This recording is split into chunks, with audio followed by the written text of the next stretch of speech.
আমরা আগে দেখি দ্বিগু সমাসের কি বৈশিষ্ট্য। দ্বিগু সমাসের প্রথম অংশ, দ্বিতীয় অংশ। প্রথম অংশে সংখ্যা থাকবে আর দ্বিতীয় অংশে বিশেষ্য থাকবে। খেয়াল করো, আগে আমরা বৈশিষ্ট্যটা দেখি। আর সংখ্যাবাচক বহুব্রীহির প্রথম অংশ, দ্বিতীয় অংশ দেখো, এটারও প্রথম অংশের সংখ্যা, দ্বিতীয় অংশে বিশেষ্য থাকবে। সমস্যাটা এই জায়গায়, খেয়াল করো। দ্বিগু সমাস এবং সংখ্যাবাচক বহুব্রীহি সমাস দুইটার একই বৈশিষ্ট্য। দেখো, দুইটারই প্রথমে সংখ্যা, আবার দুইটারই পরে বিশেষ্য। একই বৈশিষ্ট্য। এই কারণেই এই দুইটা সমাস নিয়ে অনেক ঝামেলা হয়। তাহলে এখন আমরা কিভাবে আলাদা করব, কিভাবে চিনব? মনে রাখবে, এই দুইটা অংশ মিলে দ্বিগু সমাস বিশেষ্য বোঝাবে, বিশেষ্য বোঝাবে। ওকে, তো আমরা জানি বিশেষ্য হচ্ছে কোনো কিছুর নাম, কোনো কিছুর নাম বুঝাবে। একটু লিখে নাও, কোনো কিছুর নাম বুঝাবে। আর সংখ্যাবাচক বহুব্রীহি সমাস দেখো, এই দুইটা অংশ মিলে সংখ্যাবাচক বহুব্রীহি সমাস বিশেষণ বুঝাবে, বিশেষণ বুঝাবে। বিশেষণ অর্থ কোনো কিছুর বৈশিষ্ট্য। তাহলে কোনো কিছুর বৈশিষ্ট্য বুঝাবে, বৈশিষ্ট্য বুঝাবে। দেখো, মেইন পার্থক্যটা এই জায়গায়। দ্বিগু সমাস এই দুইটা অংশ মিলে নাম বুঝায় কোনো কিছুর, আর সংখ্যাবাচক বহুব্রীহি দুইটা অংশ মিলে বৈশিষ্ট্য বুঝায়। আমি এবার উদাহরণ দিই। দেখো, যদি আমি বলি, ধরো চারতলা, বা চারতলা আমি পরে দিই, ওই দেখে দিই, ষড়ঋতু। আমি একটু সহজ করে দিচ্ছি। আর এখানে দিই চারতলা।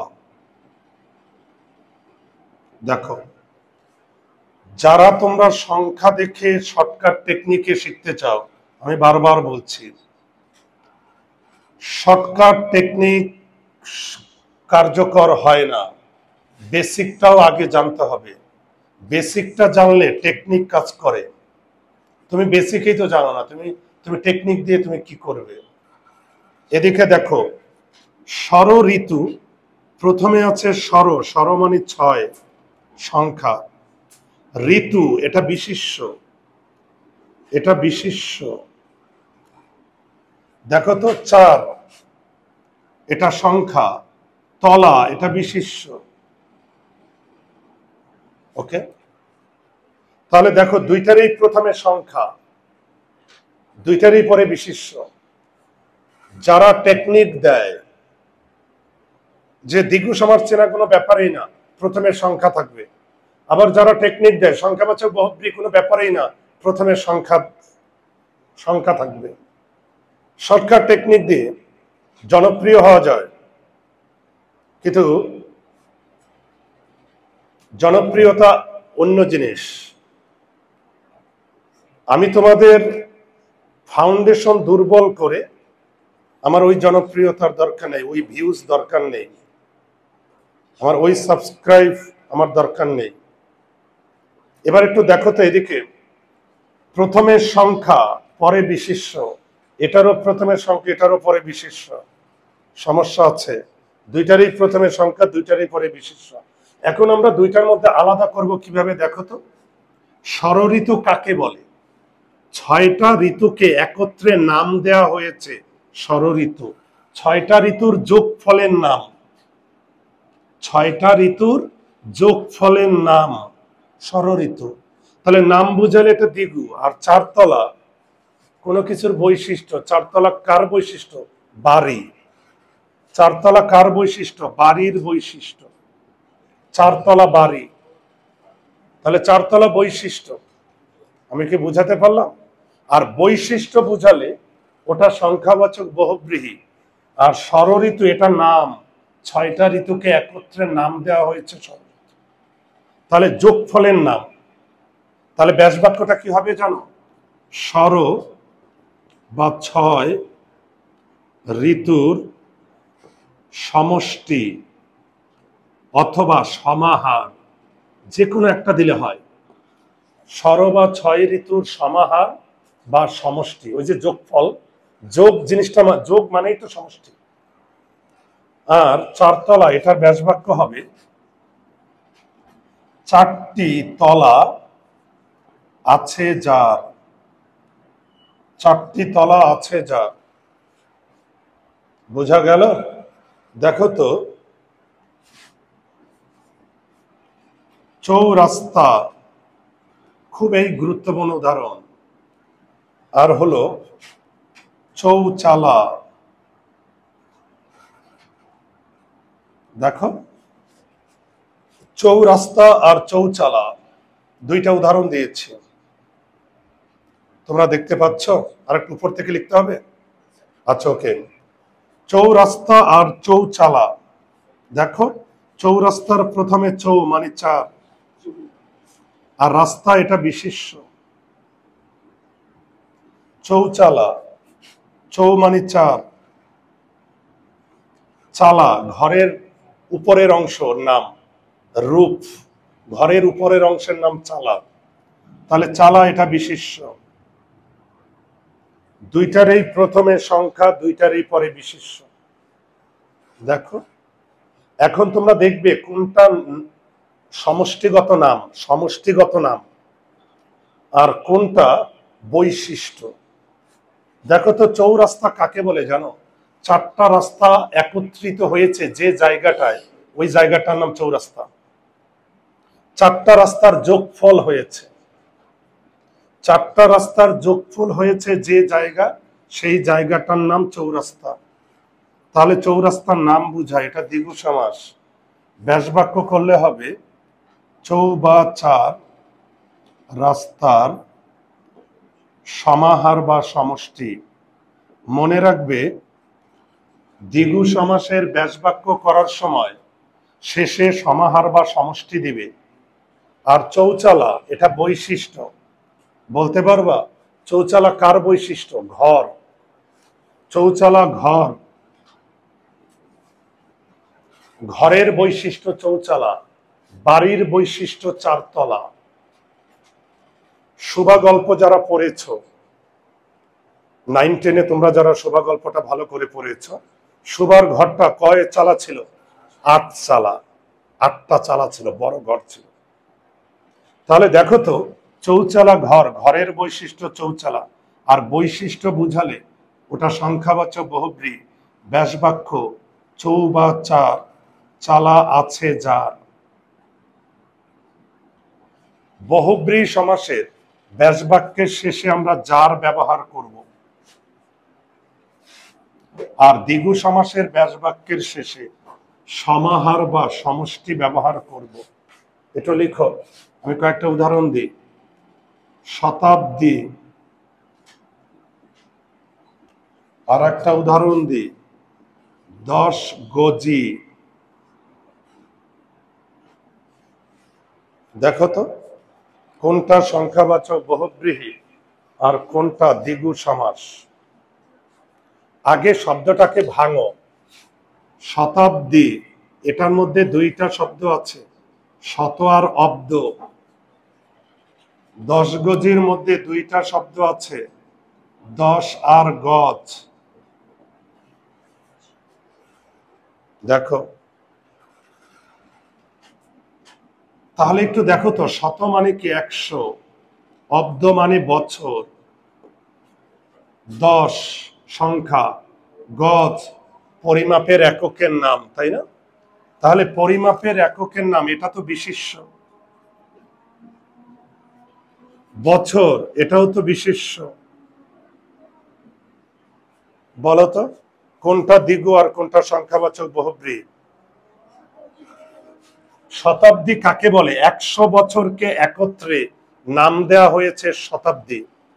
তো 100 বছরের যোগফলের নাম, 100 বছরের যোগফলের নাম,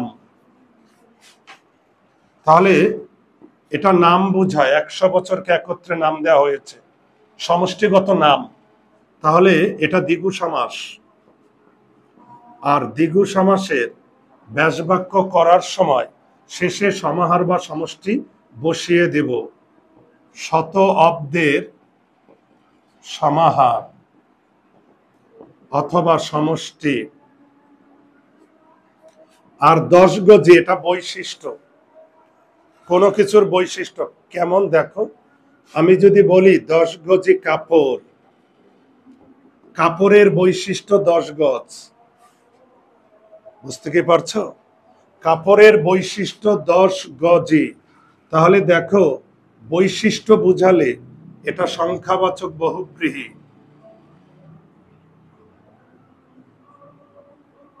ওকে, তাহলে এটা ব্যাসবাক্য হচ্ছে 10 গজ পরিমাণ যার। দেখি কতটুকু বুঝতে পারলে।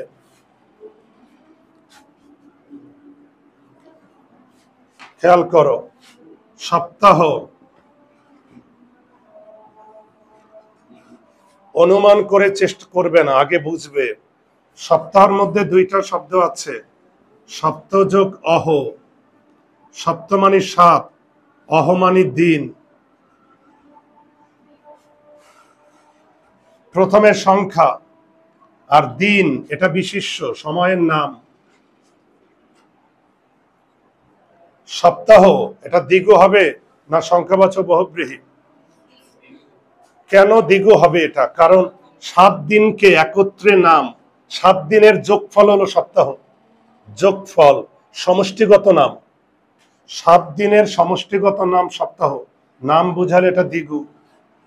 আর ব্যাসবাক্য করবে, আমি একটু, তোমরা অনেকেই এখানে যে শব্দ আছে ওই শব্দ রাখবে, এদিকে চাইলে অবলিক দিয়ে, চাইলে অবলিক দিয়ে তুমি বিকল্প নামটা আনতে পারো। যেমন সপ্ত, সপ্ত অবলিক দিয়ে 7, অহ অবলিক দিয়ে দিন, এভাবে লিখতে পারো। কিন্তু 7 দিন, 7 দিনের সমাহার সমষ্টি এভাবে লিখবে না, কারণ আমার এখানে 7 আর দিন নাই। আমি লিখব সপ্তাহের সমাহার বা সমষ্টি। 7 দিনের সমষ্টি তুমি লিখতে পারো না, কারণ আমার এখানে 7 দিন নাই, আমার আছে সপ্তাহ। এখানে যে মেইন শব্দ এটা রাখতে হবে, চাইলে তুমি অবলিক দিয়ে বিকল্প রাখতে পারো। ওকে, বলো। ত্রিভুজ,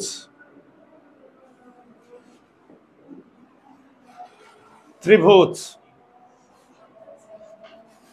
কি হবে? ত্রিভুজ দ্বিগু। আগে এটা দেখি, দেখো তো। ত্রি মানে 3, ভুজ মানে বাহু, 3 বাহু।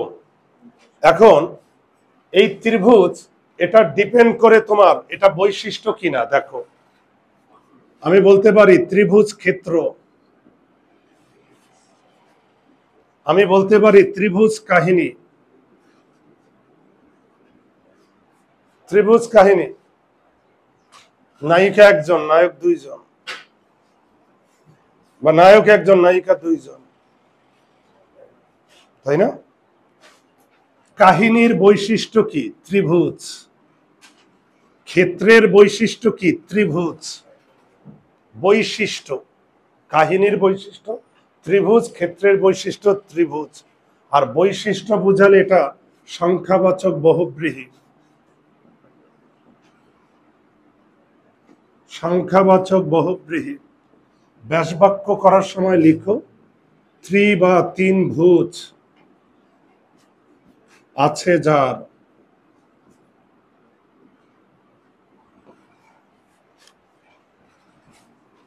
এরপরে একটা উদাহরণ আছে, যেটা মাঝে মাঝে বোর্ড পরীক্ষায় আসে 4-5 বছর গ্যাপ দিয়ে, বা পাবলিক ইউনিভার্সিটিতে আসে, ওই উদাহরণটা একটু বুঝিয়ে দিন। এটার অর্থ জানতে হবে, না জানলে তুমি পারবা না। সেতার, এটা মাঝে মাঝে গ্যাপ দিয়ে আসে, 3-4 বছর গ্যাপ দিয়ে পাবলিক ইউনিভার্সিটিতে আসে, এটা দিয়ে অর্থ জানতে হবে। আর তুমি তো অর্থ জানো, সেতার একটা বাদ্যযন্ত্র, এটা জানো সবাই। কিন্তু এই সে মানে কি 3,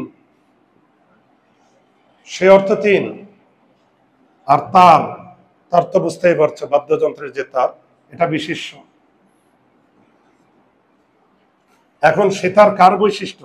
যন্ত্রের বৈশিষ্ট্য। যে যন্ত্রের 3টা তার আছে, যে যন্ত্রের 3টা তার আছে সেই যন্ত্রকে বলে সেতার। এখন 3টা তার অনেক কিছুরই থাকতে পারে, কিন্তু সেতার বলতে শুধু বাদ্যযন্ত্রই বোঝায়। এই জন্য এটা বহুব্রী, ভিন্ন অর্থ। আমি বহুব্রী সমাস আমি বুঝাবো। তাহলে দেখো, সেতার যন্ত্র, তাহলে যন্ত্রের বৈশিষ্ট্যটা হচ্ছে সেতার। এই বাদ্যযন্ত্রটা 3 তার বিশিষ্ট। আর বৈশিষ্ট্য বোঝালে এটা সংখ্যাবাচক বহুব্রীহি। আর ব্যাসবাক্য করো, সে বা 3 তার আছে যার, সে বা 3 তার আছে যার।